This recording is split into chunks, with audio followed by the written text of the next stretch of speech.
දුවේ පුතේ මේ තියෙන්නේ වීජීය භාග අඩංගු සරල සමීකරණයක්. අපි දැන් යන්නේ මේ ගැටලුව හදන්න.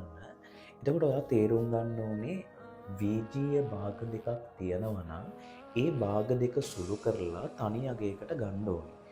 ඒකට අපි කරන්නේ අර සරල භාග වුණත් වීජීය භාග වුණත් දෙන්නගේ හරයන් සමාන කරලා සරල විදියට සුළු කිරීමක් කරනවා.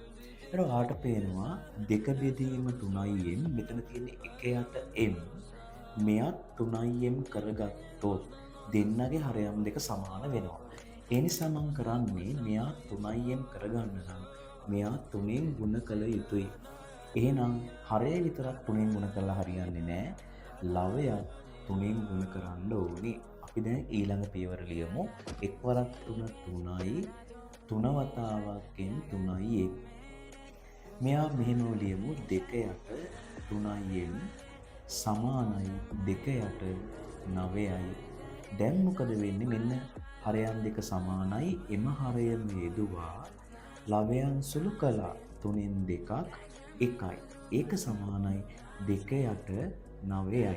දැන් මෙතනින් එහාට සුළු කරන්නේ කොහොමද? අපි හරස් ගුණිතයක් දානවා. 1 ගුණ කරනවා 9න් 9යි. 2 ගුණ කරනවා පුතේ 3යි m වලින්. එතකොට මෙතනින් එනවා 6m සමානයි 9යි කියලා. දැන් අපිට mට අගයක් ගන්න පුළුවන්. ගුණ කිරීමේ 6 මෙහා පැත්තට දාන්න 9 බෙදීම 6 බවට පත් වෙනවා. එහෙනම් ඕක පොඩ්ඩක් සුළු කරන්න පුළුවන්. m සමානයි 9ට 3වත් 3යි 6ට 3වත් 2යි m වල අගයන අපිට 3 බෙදීම 2යි කියලා.